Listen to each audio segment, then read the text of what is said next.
E aí, Caião? Opa, teontologia. Isso é deontologia, né? Mas é É, deontologia nas questões do português. Nós também falamos assim. Eu estava até observando as questões em latim, Caio. Eu vou até dar uma analisada em latim. No caso também desse mesmo som duro, a questão do que nós chamamos no grego de gama. É teontologia ou teontologia. Vocês sabem mais ou menos o que seja teontologia? Alguém quer opinar sobre isso?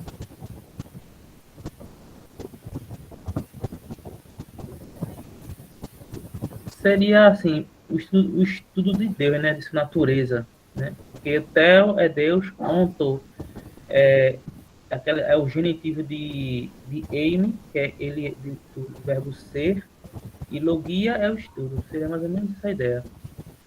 É mais ou menos essa ideia, né? Essa teontologia, a questão da ontologia divina, de aprender quem é Deus e saber realmente quem ele é. Então, deixa eu passar aqui. Você conhece esse camarada aí que está na foto aí? Alguém conhece? Aí é A.W. Tozer. A.W. Tozer ele é citado por Norman Geisler não somente na teologia sistemática, a primeira, a parte 2, o primeiro volume na parte 2, quando vai tratar do conhecimento de Deus, e também no livro, ele é citado também no livro, deixa eu ver aqui, no livro do David Wilkerson. Inclusive, a W. Tozer, ele foi amigo de David Wilkerson. Qual o significado dessa frase aí? O que você pensa sobre Deus é a coisa mais importante sobre você.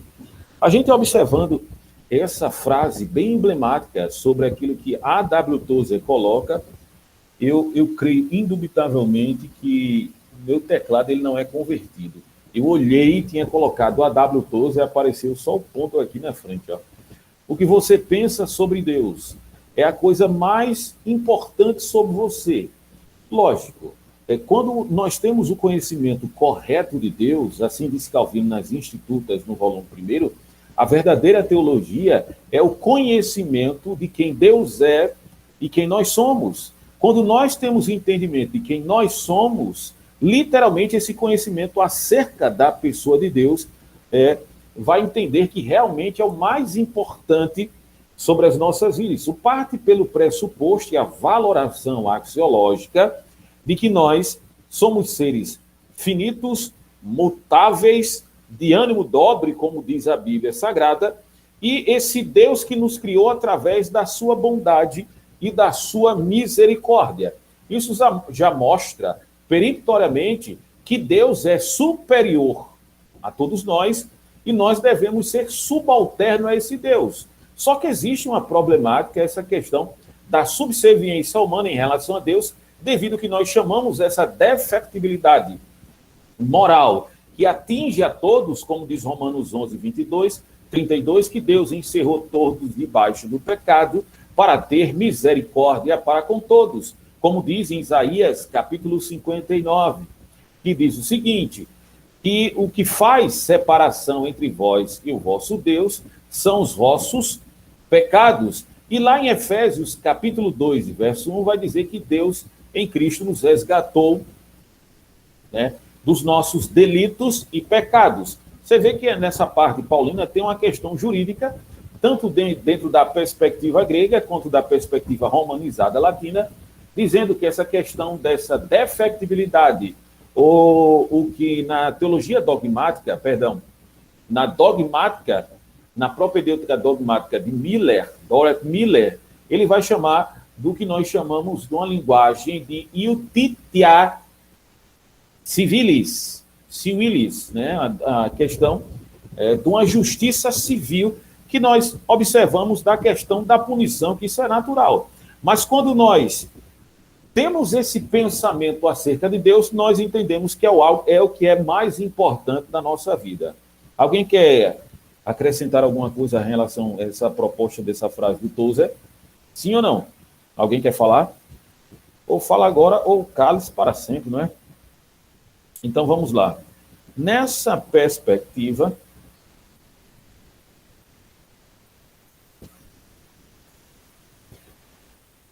nessa perspectiva, vou pular aqui. Teontologia, leia aí, meu irmão Andreilson.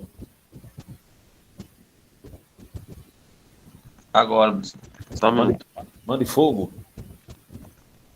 O que você pensa sobre Deus é a coisa mais importante sobre você. Teontologia é o conhecimento teológico, sine canon, é isso, professor? Sine qua non. Sine qua non. Se existir alguma defectibilidade no ato de cognação humana em relação a Deus, podemos ter consciências horrendas e cruentas. Horrendas e cruentas. Poderemos ter consequências horrendas e cruentas. Isso eu também estou pegando da sistemática do... Não essa frase, mas, digamos que um desdobramento dela é o que eu fiz. O que é sine qua non? Numa linguagem jurídica, é sem a qual não pode existir. Quer dizer que teontologia é o conhecimento teológico e sem ele existir não tem como existir a teologia propriamente dito, visto que a teologia nada mais é do que o conhecimento, a auferição correta em relação a Deus. No caso nosso, é uma perspectiva totalmente protestante, de protestar contra a falta de conhecimento correto em relação àquilo que a ICARD fez durante muito tempo, por sendo a religião estatal. Se existir alguma defectibilidade no ato de cognição do cogito ergo sum, cogito, né? Cogito, cogito ergo sum, né? Creio, é uma frase de Emmanuel Kant, que ficou famigerada, penso, logo existo, né? Em relação a Deus. Porque se existir um defeito nesse ato de cognição em relação a Deus, poderemos ter consequências horrendas e cruentas.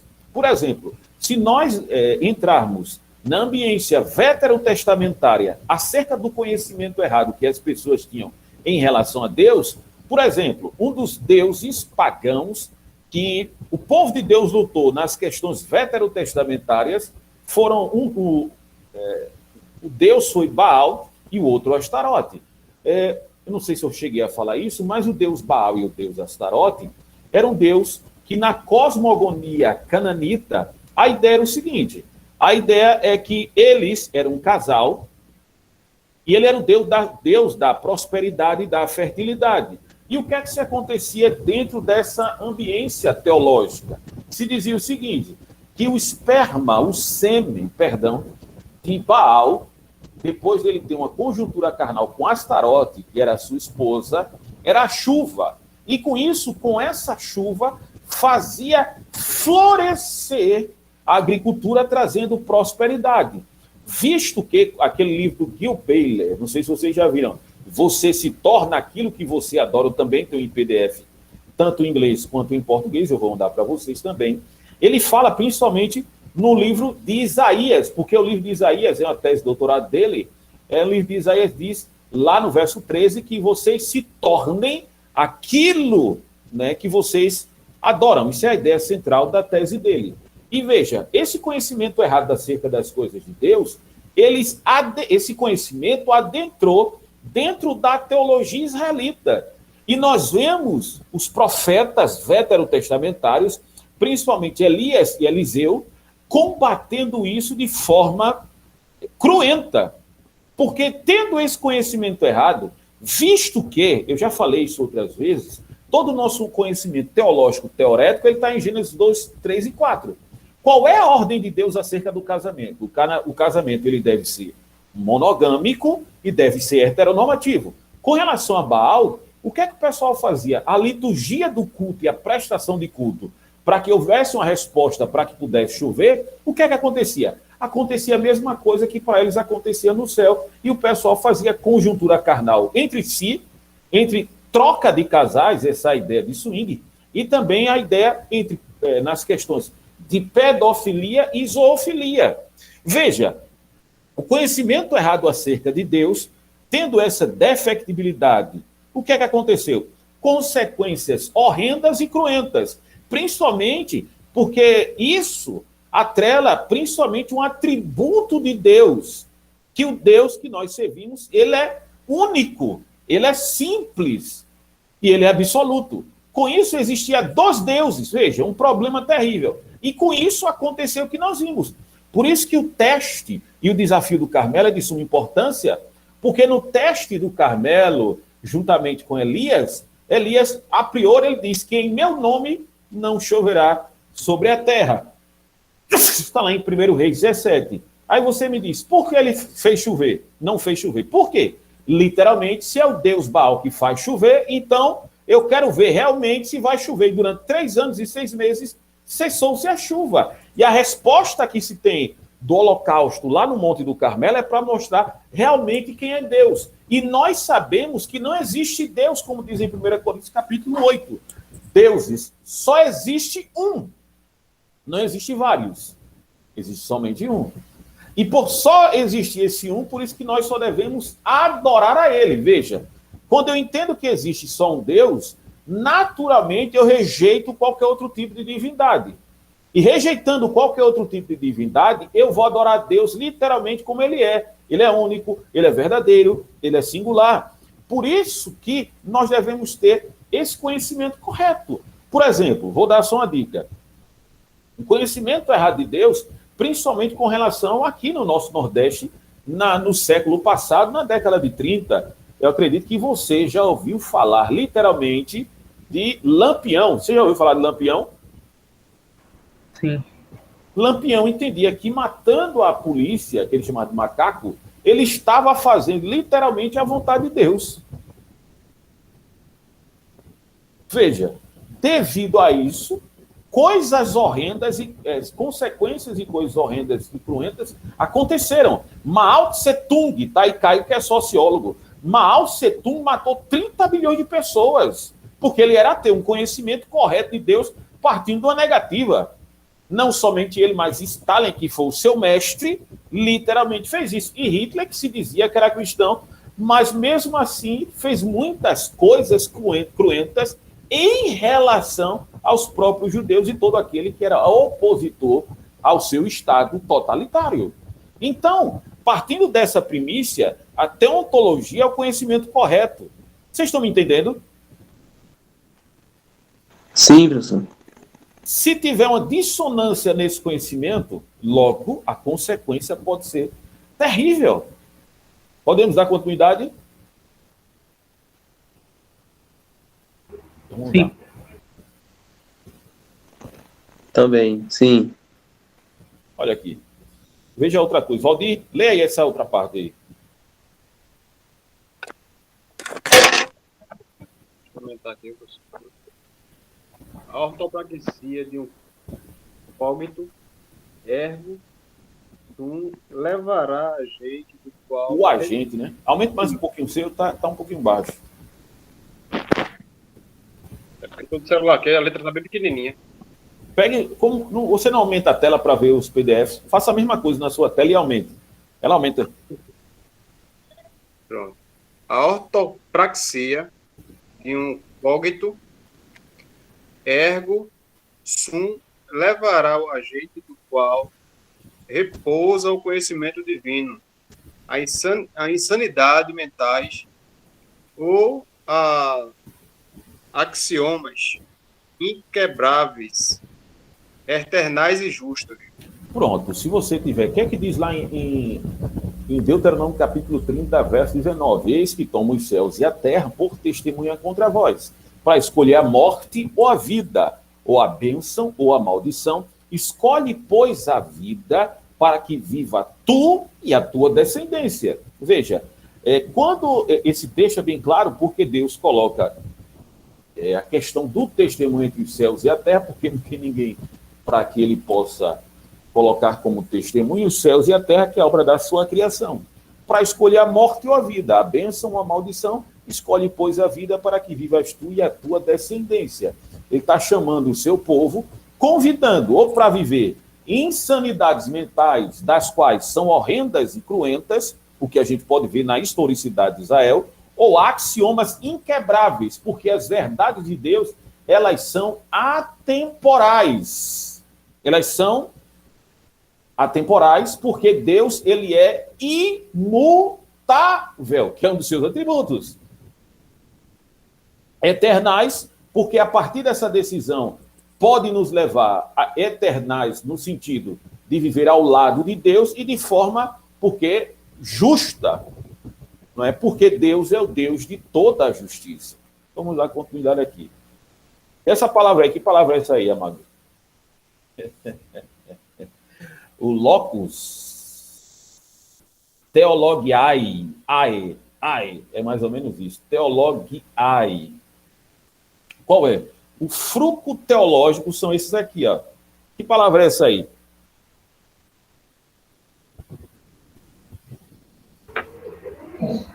Notitia Dei Naturalis. Notitia Dei Naturalis. O que é isso, Caio? Sei não. É a notícia de Deus através da natureza, é o conhecimento, não é? Tudo que o ser humano sabe acerca de Deus, ele o sabe pela própria revelação que Deus fez de si mesmo, tanto no reino da natureza como na graça. O que é isso? Veja só, essa questão da notitia Dei Naturalis é que a partir da natureza e das coisas criadas, a fauna e a flora, até certo grau, dá para termos um determinado conhecimento de Deus. Partindo do pressuposto que nós vamos ler lá na frente, esse notitia Dei, ele parte a partir de 3 pontos. Está lá na dogmática teológica do Theodor Miller, né, que é uma dogmática luterana. O que é isso? Veja só, esse notitia Dei Naturalis é que nós conseguimos entender Deus através da natureza, porque é algo que Deus assim o fez. E ele também se revelou a isso, dessa forma. Por isso que nós entendemos, né, lá como diz em 1 Timóteo, capítulo 6, verso 16, que se Deus não se revelasse, jamais poderíamos conhecer a Deus. Mas porque Deus, ele habita em luz inacessível, como diz em 1 Timóteo, capítulo 6, e verso 16. Mediante o conhecimento natural de Deus, o ser humano sabe da existência de um ser divino, onipotente e eterno. Lembra da história de Aristóteles? Aristóteles vai dizer que existe um motor imóvel, mas que move todas as coisas e que é antecedente a todas as coisas, porque ele só tem o pressuposto de uma teologia natural. Ora, se todas as coisas existentes, elas são criadas e precisa de um mediador para criar estas coisas, quando nós olhamos para a natureza, para a fauna e flora, que é coisas que nós jamais poderíamos fazer, o que é que se entende? Entende que existe um ser por detrás de todas as coisas que causou isso. Agora, a ideia, e a gente vai ver mais na frente, é que exista só um, não vários. Por que não pode existir vários deuses? Porque essa ideia é uma falácia, porque ia ter que ter várias causas e efeitos em relação a Deus e seria um movimento circular. Depois a gente vai ver mais na frente o que é isso. A partir dessa notitia Dei Naturalis, a gente vai ver... Vocês estão entendendo aí, amados? Irmão André Wilson? Estou, professor, estou sim. O irmão Valdir? Tá tranquilo, professor. Tá tranquilo, né? Tá. Lembrando das aulas de grego, aqui tem uma expressão, né? Uma expressão em grego e latim que significam a mesma coisa. O que é isso? Poimetateu. O que é isso, Caio? Poimetateu. Isso está na própria dogmática. O que é essa ideia desse poimetateu? O poimeta... Oi? Acho que tem a ver com criação, né? Poimeta. Se eu não me engano. Criação, criatura. No caso, o poimeta é o poema de Deus. É porque na linguagem grega, o poema de Deus, na cabeça dos gregos clássicos, é a ideia do poema de Deus. O poeta é que traz essa revelação. O que nós podemos ver é pelas obras divinas da criação. ou criaturiae Dei, criaturae Dei. O que é essa ideia? Nós vemos isso partindo até dos pagãos. Eu até coloquei essa frase lá no grupo, não sei se vocês viram hoje, que é de Cícero, não é Cícero, é Cícero, em latim, Deum novides, tamen des agnoxis exoperoseus. Traduzindo essa frase em latim, é mais ou menos o seguinte: Deus você não pode ver. No entanto, também, no entanto, Deus é conhecido pela sua operação ou pelas suas obras. Veja, um filósofo pagão ele está dizendo isso, mostrando que Deus também pode ser conhecido por aquilo que ele criou. A gente vê isso lá no Salmo 19, verso 1, né? Os céus proclamam a glória de Deus e o firmamento anuncia as obras das suas mãos. Um dia faz declaração a outro dia, uma noite declara sapiencialidade a outra noite. Não há linguagem, não há palavra, não há entendimento, mas ouve-se a sua voz. Lá em Jeremias capítulo 32, se não estou enganado, verso 15, Ah, Senhor Jeová, tu criaste os céus e a terra com o teu braço forte e com o teu grande poder. O Salmo 113 diz, louvai ao Senhor, louvai servos do Senhor, seja bendito o nome do Senhor, do nascente do sol ao acaso, bendito seja o nome do Senhor. Ele se inclina, ele está sentado no seu alto e sublime trono, e ele se inclina para ver como estão os céus e a terra. Ele levanta ao pobre do pó e do monturo necessitado para fazer assentar a mesa dos príncipes, mesmo os príncipes do seu povo, ele faz com que a mulher estéril seja alegre mãe de filhos, louvai ao Senhor. É a partir dessa ideia de que Deus criou todas as coisas, e nós podemos ver isso muito bem dentro do credo apostólico. Qual o primeiro artigo do credo apostólico? Vocês lembram? Quem lembra aí? O credo apostólico não é reza não, tá certo? O credo apostólico são 12 artigos que é dado ao colégio apostólico dos 12 apóstolos. Cada um artigo, o credo, como Philip Schaffes vai dizer, o credo, como Deus nos deu a Bíblia, o credo é uma resposta do homem a Deus para trazer um resumo daquilo que entender-se-á acerca das coisas de Deus. Pelo menos é um resumo, lembrando que as pessoas, né, naquela época não tinham a Bíblia como nós temos, totalmente encadernada e com zíper, até com vários comentários.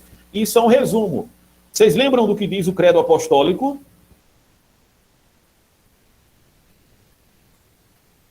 Sim ou não? Creio? Não. Não? Creio em Deus Pai, não é isso?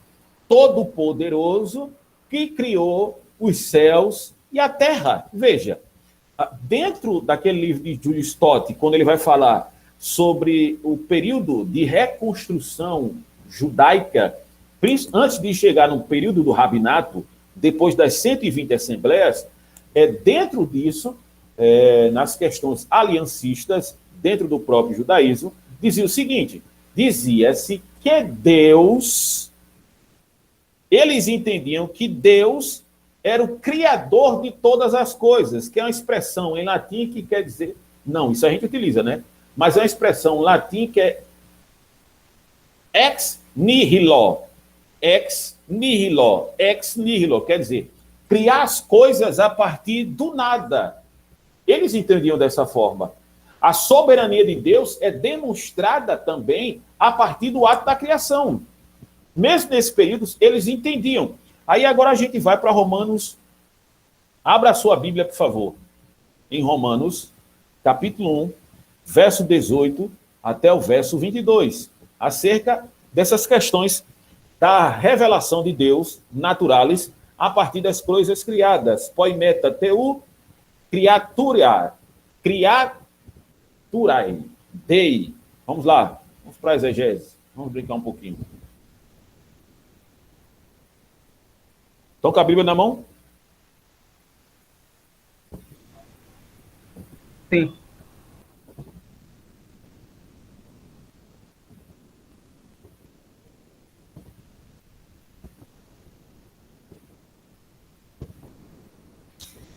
O que é que diz no verso 18? Porque dos céus se manifesta a ira de Deus sobre toda impunidade e injustiça dos homens que mudam a verdade de Deus em injustiça, porquanto que de Deus se pode conhecer. Neles se manifesta, porque Deus lhe manifestou, porque as suas coisas invisíveis, desde a criação do mundo. Olha, veja, que a questão da imaterialidade de Deus, porque as coisas invisíveis, né, que ele fala, ele vai dizer, porque Paulo está tecendo esse comentário, vocês sabem que isso é uma revelação naturalis. Quando Paulo escreve Romanos, tá certo? Paulo, logo no princípio, ele vai mostrar claramente que todas as pessoas estão em ato de condenação. O grego, por não bem dizer a Deus, pelo ato da revelação natural, ou que nós chamamos de revelação naturalis, ou aquilo que a gente viu aqui no nosso slide, que é colocado esse notitia Dei naturalis, a notícia de Deus através da criação desse ato, o que é que vai acontecer? Ele vai dizer que os gentios também eram culpados. Porque as coisas invisíveis... Continue aí, um de vocês lendo.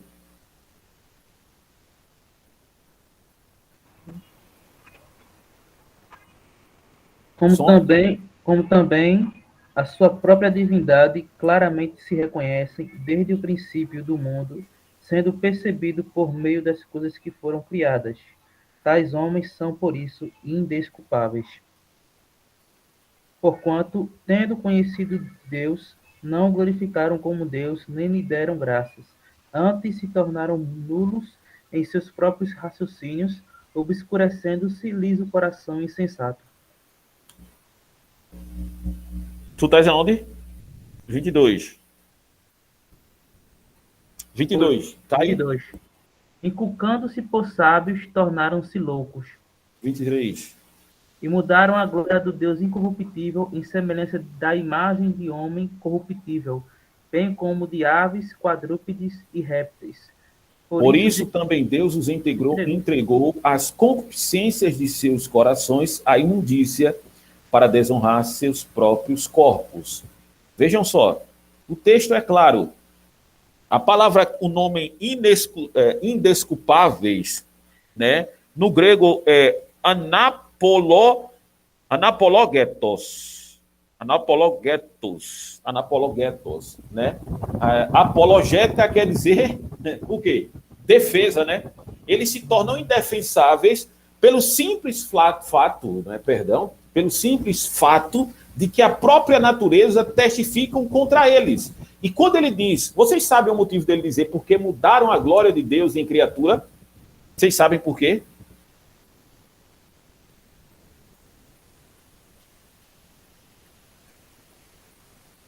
No verso 23, o que é que diz? E mudaram a glória do Deus incorruptível em semelhança da imagem de homem corruptível e de aves e de quadrúpedes e de répteis. O homem corruptível é porque está falando para a sede do Império Roma, existiam várias estátuas dos Césares, das quais existiam... Oi? Dos imperadores, né? Dos imperadores. Homem corruptível. Veja, existe é lindo. Existe uma distância entre o Deus que se conhece e o homem corruptível. E depois ele vai dizer, você pode ver o texto, que ele vai falar de répteis, de quadrúpedes, você sabe por quê? De aves, de répteis, de quadrúpedes, você sabe por que é isso?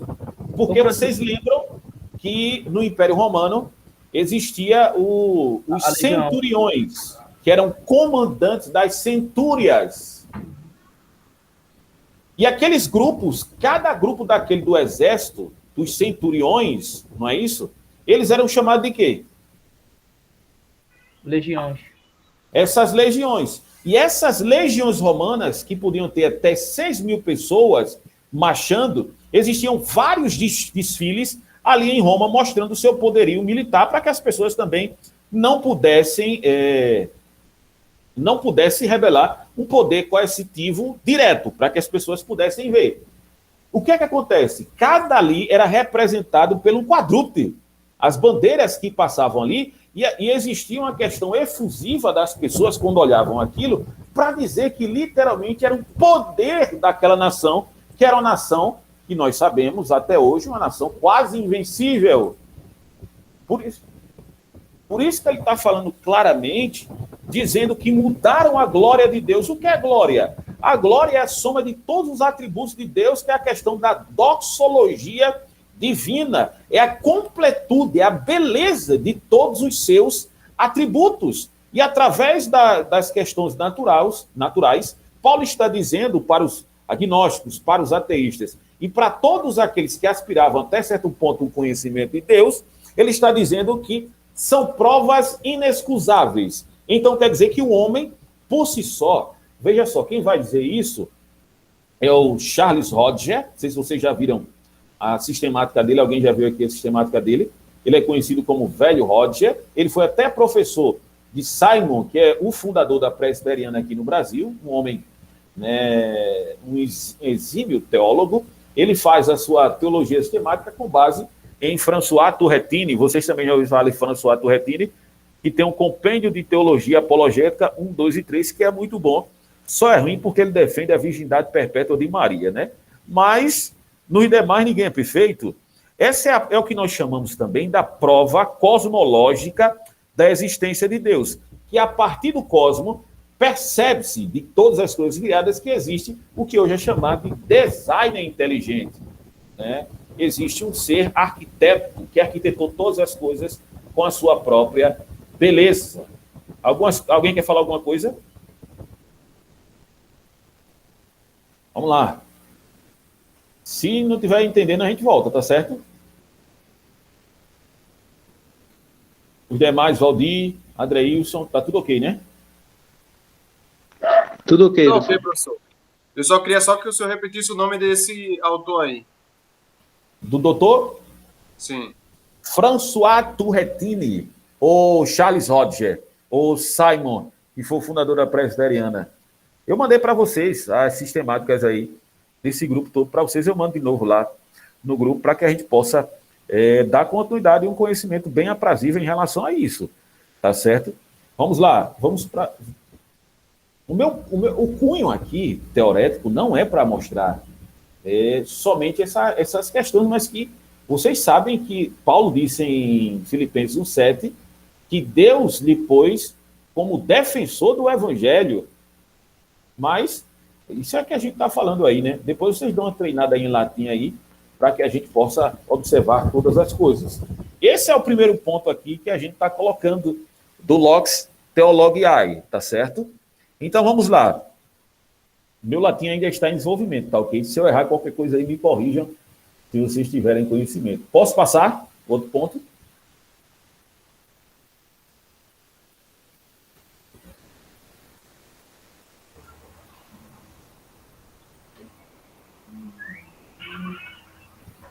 Lê aí, Adreilson, esse outro ponto. Isso é o desdobramento, tá certo? O notitia deis naturalis começa pelo que a gente já falou, o poimeta teo, criaturiae dei, e agora a gente vai ver o outro ponto também do conhecimento de Deus. Ok, professor. Pela operação continuada de Deus no reino da natureza e na história, gratia comune. Comune. O que é graça comune? É o que nós chamamos de graça comum. Existe o desdobramento da graça, que a gente chama da graça efetiva, que é com relação à soteriologia, que é com relação à salvação. Mas também existe o que nós chamamos de graça comum. Veja, o que é que Jesus disse em Mateus 5,45? Que Deus faz chover tanto para o bom quanto para o justo. Lá em contra o injusto, contra o ímpio. Lá em Eclesiastes, capítulo 9, vai dizer que tudo sucede igualmente a todos. Isso é o que nós chamamos da graça comum, através do reino da natureza, a operação de Deus continuada. Lá em Atos, capítulo 14, 15 e 17, Paulo diz o seguinte: não se deixou ficar sem testemunho de si mesmo, fazendo bem, veja, dando-vos do céu chuvas e estações frutíferas, enchendo o vosso coração de fartura e de alegria. Quer dizer, Deus não só faz chover para o justo, Deus também faz chover para o injusto. Não é? Essa manifestação perpétua de Deus através da questão da natureza. Ninguém paga, até então, eu sei, para respirar. A não ser que exista uma problemática, você precisa de oxigênio. Mas fora isso, né, essas estações frutíferas, né, que nós conhecemos pelas nossas 4 estações, inverno, verão, outono e primavera, né, ninguém paga para que isso aconteça. E essa operação, essa notitia dei naturalis, ela consiste também em operar pelo reino da natureza de forma continuada. Esse benefício da graça de Deus também faz com que as pessoas reconheçam essa soberania de Deus. E o outro conhecimento que está aqui é o reino da natureza e também na história. O que é que diz lá em Atos 17, 25 e 26? Paulo vai dizer que dele provém a vida, por ele movemos e também existimos. E quando Paulo diz assim, porque dele também somos gerações, porque os poetas pagãos, vejam só, a gente vai estudar também a questão aqui do envolvimento da homilia. Você sabe que Paulo era um homileta, não era dos melhores, mas ele era também homileta e era treinado também na persuasão, na retórica romana. Você sabe disso ou não? Sim. Sabe, não é? E por que no discurso de Atos 17, Paulo não fala absolutamente nada citando os profetas veterotestamentários, mas é observável que ele vai dizer que somos criaturas de Deus, por ele nos movemos, existimos, por eles respiramos, por ele somos geração de Deus. Você lembra, Paulo está em Atenas, né? O próprio François Corretini vai dizer, citando um poeta grego, filósofo grego, dizendo que existiam mais de 30 mil divindades ali. Mas eles tinham até um certo conhecimento de Deus, que Paulo vai chamar de o Deus desconhecido. Tá certo? Mas nesse discurso, ele opera no coração do homem, Paulo, através da sua persuasão, para mostrar literalmente essa gratia comune, através da historicidade. Ele está mostrando que até os pagãos, dentro da sua pouca concepção, sem a revelação direta que nós temos sobrenatural, falava correto acerca das coisas de Deus. Isso é chamado de articos mistis, que de certa forma, até certo momento, em certo ponto, a pessoa pode acertar acerca das coisas de Deus sem ter um conhecimento revelacional. Por exemplo, vou dar só um exemplo aqui. O próprio C.S. Lewis. Você já viu alguma coisa sobre C.S. Lewis, não é isso? Sim. Qual livro do C.S. Lewis que você conhece? Cristianismo Puro e Simples. Cristianismo Puro e Simples. E tem outros livros também que são bons do C.S. Lewis. C.S. Lewis chega ao conhecimento de Deus pela visão do conhecimento teleológico. O que é isso? O conhecimento teleológico é que todas as coisas que existem para um fim.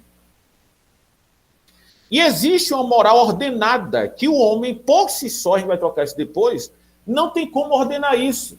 Se existe injustiça, é porque eu sei o que é justiça.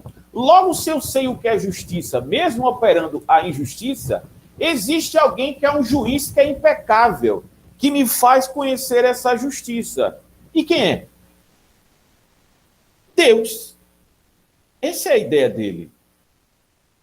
Por isso que ele chega a esse conhecimento de Deus. Essa ideia na historicidade, nós podemos ver isso através, sabe de quê, amados irmãos? Na revelação de Nabucodonosor e de Daniel. Nabucodonosor, capítulo 2, e lá no capítulo 7 de Daniel. O que é que diz no capítulo 2 de Nabucodonosor? Nabucodonosor, ele tem um sonho, não é isso?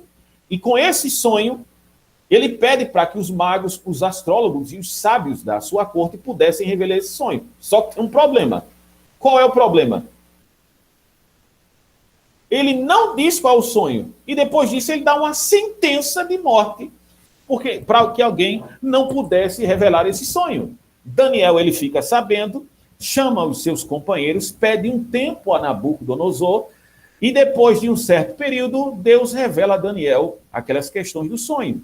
E ele vai dizer lá em Daniel capítulo 2, verso 22, ele revela o profundo e o escondido, conhece o que está em trevas, e com ele mora a luz. Qual é a visão da estátua do varão babilônico que Nabucodonosor tem? Vocês lembram?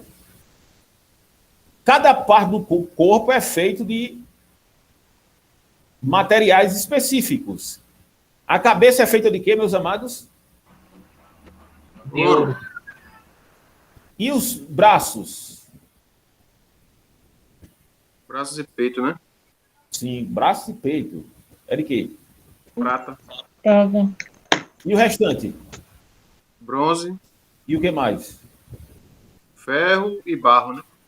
Quem são esses 4 reinos? Império da Babilônia, que em 606, depois da Batalha de Carqueme, quando Nabucodonosor volta, ele substitui o pai dele, Nebonino Nabupalazar, começa a imperar o Império Babilônico, leva o povo cativo em 606, depois 597, depois 587, com a destruição do templo. Com isso, a cabeça de ouro ela se perde, porque lá no capítulo 5 de Daniel, no banquete de Belsazzar, porque ele tenta ofender a todos os deuses, fazendo um banquete pagão com várias prostitutas e mostrar o seu poderio.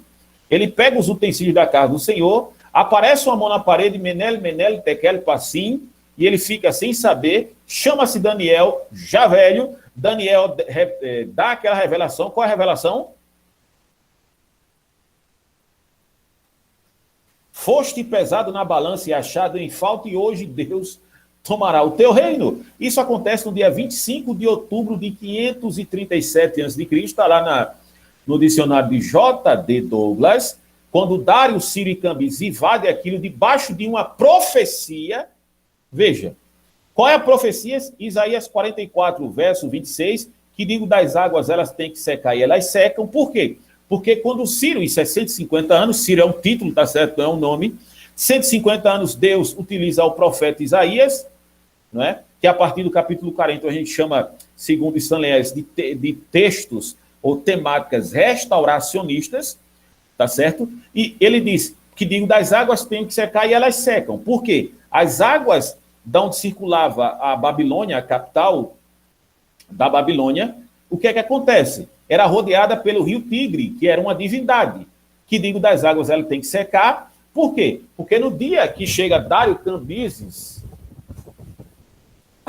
e o próprio Ciro, as águas do rio Eufrates, que já era digamos assim, uma defesa natural, abaixa, ele invade os portões, por isso que Isaías 65, 45, né? Eis que vou adiante de ti, endireitarei os caminhos tortuosos, quebrarei os portões de ferro e despedaçarei os cerrojos de bronze, porque existia lá no portão de Start mais de 1000 portões de bronze com cerrojos de ferro, e dizia-se que era impossível, intransponível, e era um combate natural para os adversários. Quando ele chega, as portas se abrem, eis que vou adiante de ti, endireitarei os caminhos e dar-te os tesouros escondidos. Por quê? Lembra do que é representado lá no capítulo 7 de Daniel? O império de Nabucodonosor é representado pelo leão de asas, e depois o império Medo-Persa, por isso que é 2 braços, né, a junção do império Medo e do império Persa, né? Quando eles vencem, eles são representados pelo urso que come 3 costelas. Quais são essas 3 costelas? Os países mais ricos.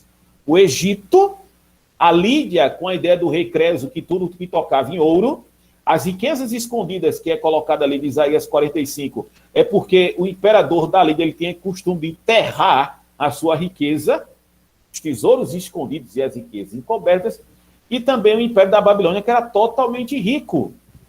E os portões de bronze se abrem, ele invade e dá o decreto para que as pessoas, Ciro dá o decreto para que as pessoas possam retornar para Jerusalém.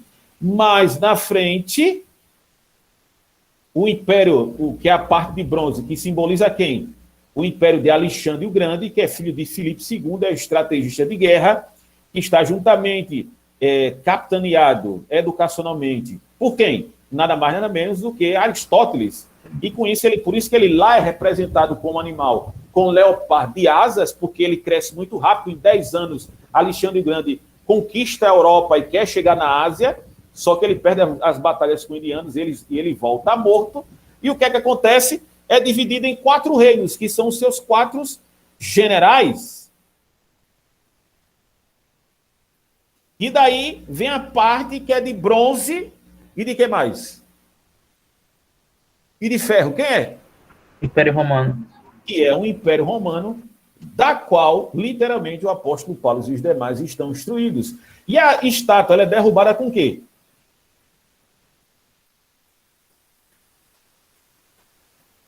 Com a pedra. Com a pedra que foi cortada sem auxílio humano. Quem é esse? Quem é essa pedra? O reino de Deus. A pedra é Cristo. Essa é a pedra. O reino de Deus através de Cristo, que é a mesma coisa que a gente vê em Daniel, capítulo 7, verso 3. Eis que estava nas minhas visões noturnas, e eis que vi um homem com a aparência do filho do homem, e chegou perto do ancião de dias, que representa Deus, e foi-lhe dado domínio, honra, glória e poder, porque o seu reino não tem fim e é sempre eterno. Veja, a partir da história, veja, Daniel é quase 500 anos antes de Cristo. E ele tem essa demonstração através da história, literalmente, ele mostra que Deus está também trabalhando na história e também uma fonte de conhecimento, por isso que Paulo diz que nós somos geração de Deus. Os vossos próprios poetas dizem isso. Posso dar continuidade? Sim, professor. Por isso que isso é chamado de gratia comune. A natureza e a história mostram as coisas de forma proposital e mostra essa operação de Deus. Por isso que dá para a gente entender essa notitia Dei naturalis. Então vamos lá. E agora? O que é isso?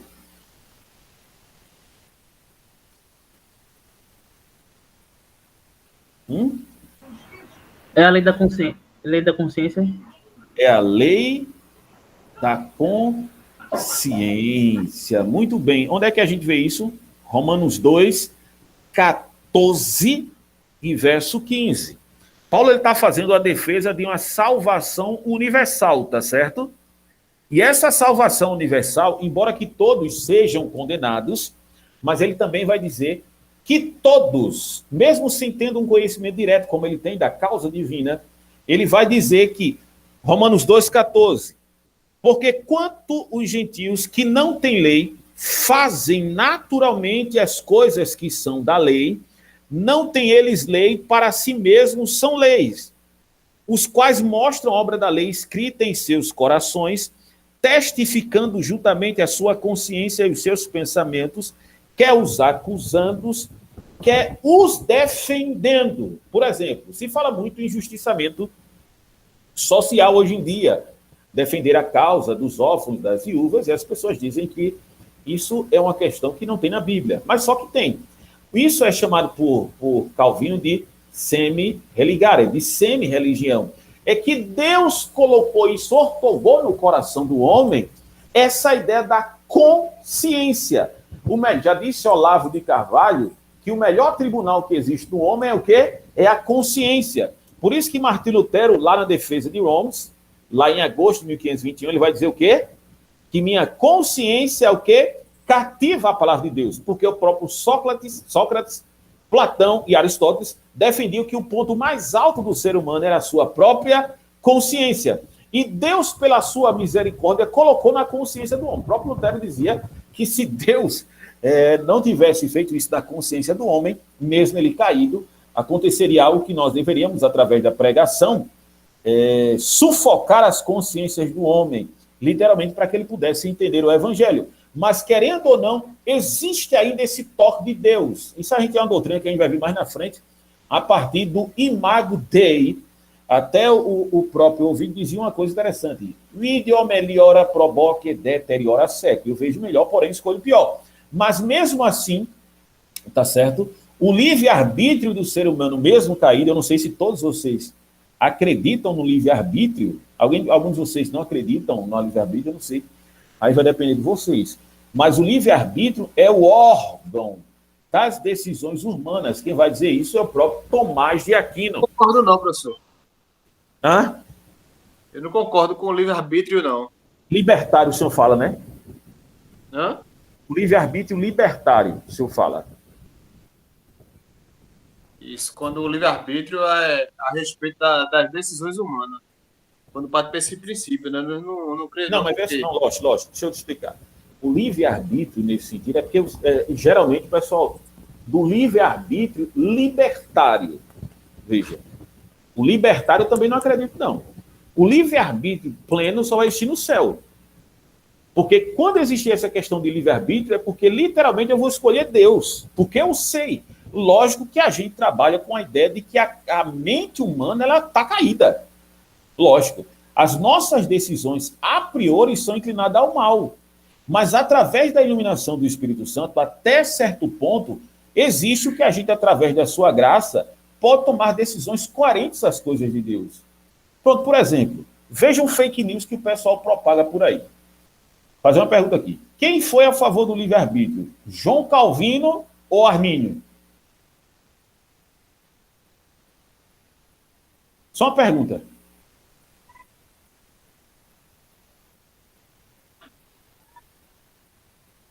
Pode responder, amados. Armínio. Eu quero que todos respondam, tá certo? Vamos lá. Eu vou em Armínio também. Armínio. Vocês erraram. Por incrível que pareça, né? Tá vendo você? O que todo... Olha, veja só. Depois a gente pode até fazer uma questão sobre... A gente vai ver isso lá na teologia, na parte da antropologia, tá certo? Que é a próxima aula. Calvino defendeu o livre-arbítrio, ele tem até uma defesa disso, da predestinação. Eu só me esqueci o nome da pessoa que ele responde. E Armínio não acreditava no livre-arbítrio. Até o Sproul, que é reformado, dizia que Armínio foi quem teceu comentários, né, pesados acerca da questão do livre-arbítrio. O livre-arbítrio, veja só, porque a gente pensa num livre-arbítrio sem o que é chamado de graça acidental. Isso aí não existe, não, tá certo? Eu estou utilizando uma linguagem escolástica, tá certo? Graça acidental é a graça de Deus que vem no homem a partir de Cristo, tá certo? Essa graça que vem no homem, que é acidental, né, nesse sentido, né, que acontece por acidente. Isso é uma linguagem escolástica. Mas essa graça faz com que eu tome decisões coerentes com a vontade de Deus. Mas o texto Romanos 2,14 diz que até os homens caídos, eles têm essa questão da consciência, ora acusando e ora defendendo. O grande problema que se tem é o desdobramento do calvinismo, que é totalmente errado. Isso começa com Jonathan Edwards, tá certo? Não é antes. Eles defendiam o livre-arbítrio até certo ponto. Mas o libertário, o pleno livre-arbítrio, não. Isso aí ninguém defende. Nós somos inclinados literalmente ao mal, né? Nós temos essa influência do mal, mas a ideia do livre-arbítrio falado que as pessoas defenderem, e a patrística também, é que a pessoa é responsável pela sua decisão. Você acredita que uma pessoa é responsável pela sua decisão? Por exemplo, uma pessoa que cometeu um latrocínio. Vamos lá. Você acredita que essa pessoa deve ser responsabilizada pelos seus atos, sim ou não? Sim. Sim ou não? Essa pessoa agiu deliberadamente em fazer o mal. Mas isso já, os freios sociais fazem com que nós não tomemos decisões errôneas, né, em relação ao que nosso coração cai do queira. Né? Mas, e quem defende o livre-arbítrio, tá certo, Valdir? Não defende que o homem é salvo pela sua escolha. Nós somos, a causa efetiva é Cristo, indubitavelmente. E quem dá a direção para que a pessoa chegue a Cristo é o Espírito Santo. Deu para entender aí, Valdir? Deu sim. Pronto. Não é aquela ideia do livre-arbítrio libertário, não, que eu não defendo isso, não. Tá certo? Isso aí é inexistente. Mas vamos lá. Dita essas coisas, conforme Romanos capítulo 2, né? À vista desses fatos, né, e mostra claramente tudo o que a gente está sendo mostrado, a partir dessas coisas, dá ideia, né, que se a gente pode entender acerca de Deus. E tem poucos slides aqui. Deixa eu ver o próprio ponto aqui. Tá certo? Pode mostrar ainda não. Vamos lá. Que nome é esse aí, Caio?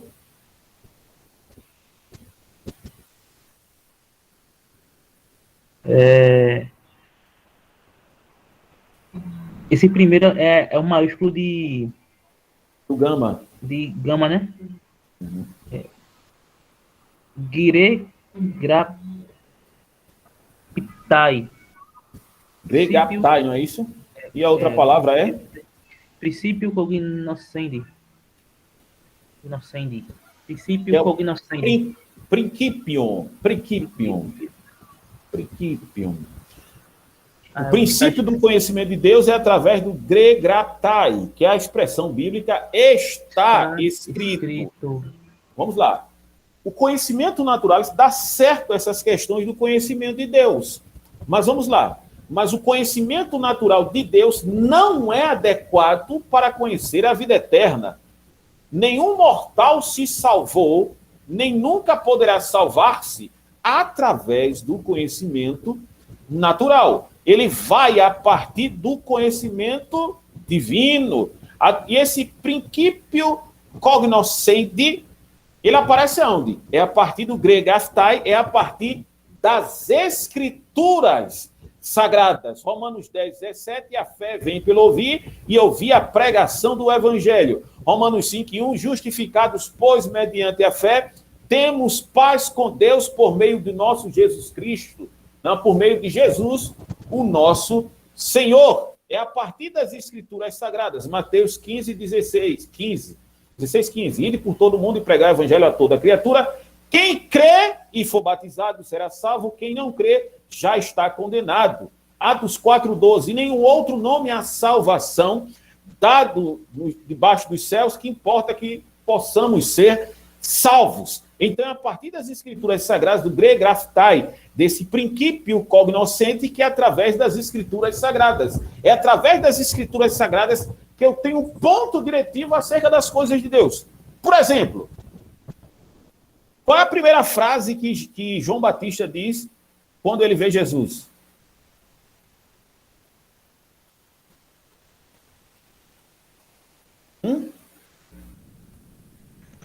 Eis o Cordeiro de Deus. Eis o Cordeiro de Deus o quê?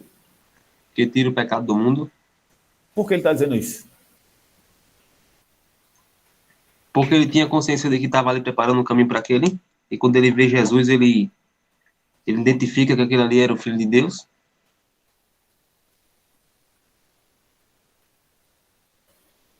Vamos lá. João Batista, ele é filho de quem? Zacarias. Zacarias era o quê? Sacerdote, não me engano. Sacerdote.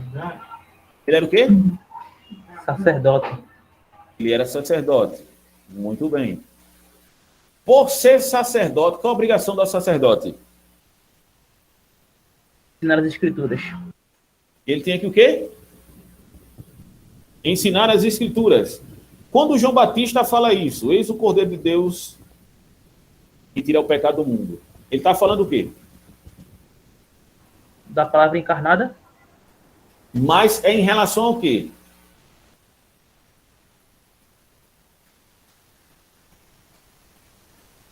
Acho que é o gregraptai. Sim, não, tudo bem. Está escrito. Isso é um princípio até dentro da Reforma Protestante. Mas por que ele está dizendo isso? No Antigo Testamento, qual é a festividade mais importante do Antigo Testamento? É a festa de Yom Kippur. A festa de Yom Kippur, o sumo sacerdote, ele faz o quê? Ele sacrifica um animal no altar, o cordeiro. Ele tem que ser o quê?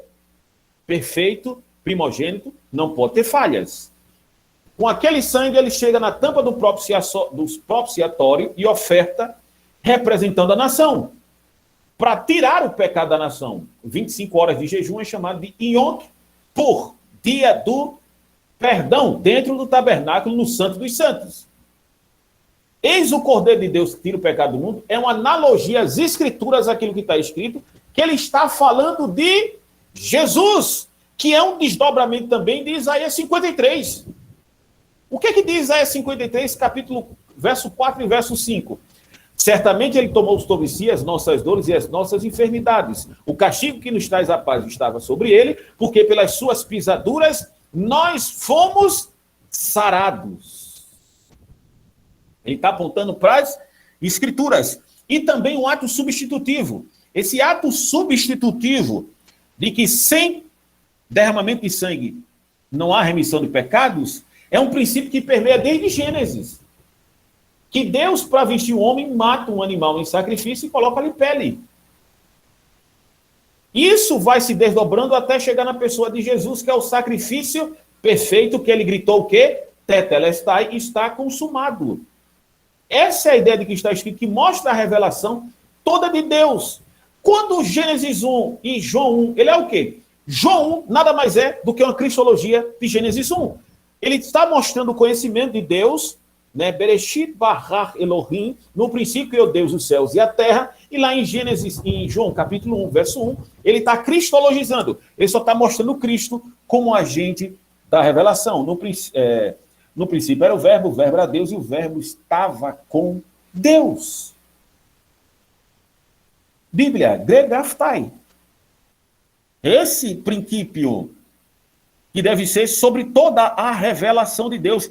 É a partir das Escrituras que eu sei quem é Deus. E o estágio final dessa revelação, sabe onde é que está? Hebreus capítulo 1. Ele vai dizer o seguinte, em grego está assim, presta atenção na minha dicção. Mesmo que você nunca tenha escutado grego, na sua vida, alguém falando, preste bem atenção para você entender.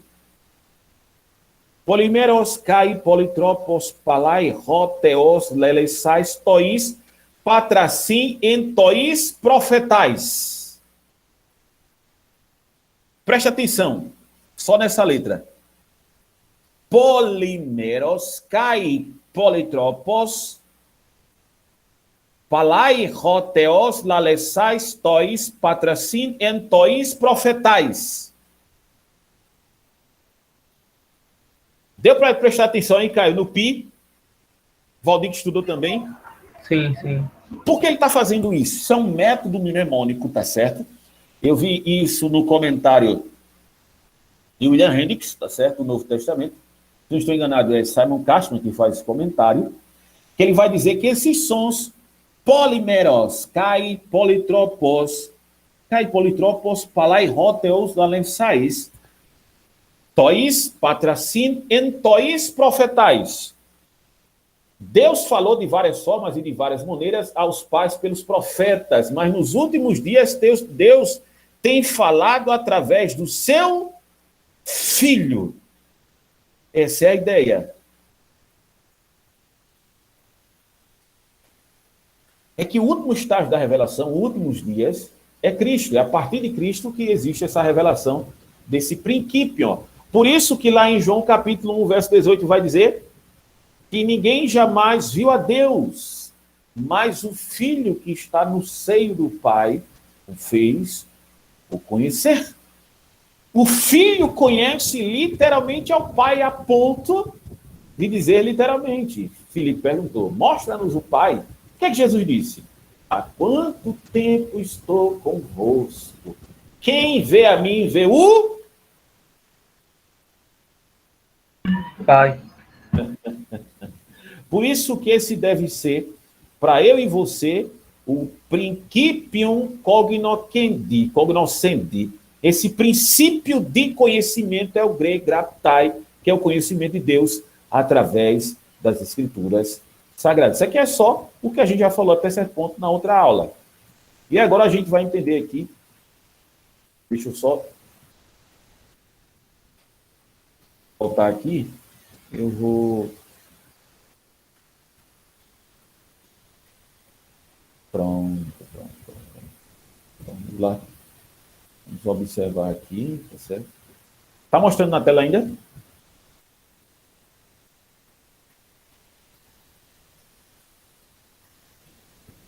E aí? Alguma pergunta? Tudo ok, tá então, pastor. É porque minha esposa diz o seguinte: Jadson, tu bota muita informação na cabeça do povo. E às vezes eu acho que o povo não responde a tu porque fica com vergonha. Vocês ficam com vergonha de mim, não, né? Eu fico. Maldito fica, é maldito. É não, professor. É boa sério? aula. Mas pode falar, é sério, é? Não, eu tô brincando. Tô brincando. Boa aula. E depois ainda tem que dar uma revisada também, né? Porque, para mim, professor, são palavras novas, né? Muitas palavras técnicas novas. E é bom a pessoa estar sempre atualizando. Mas até com relação assim, mas com relação ao fluxograma do pensamento, eu acredito que algumas coisas aqui vocês já viram, né? Ou não? Ou é tudo Algumas já. novo? Ou é tudo novo? Tem algumas. Para Adreilson, né, que está pisando agora no solo teológico pela primeira vez. Né, que tem alguma dificuldade de Adreilson aí? É porque a minha linguagem também é porque assim, viu só? Eu vou fazer o seguinte: eu vou parar aqui a gravação, que eu vou dizer um negócio para vocês, vou voltar de novo. Parar aqui.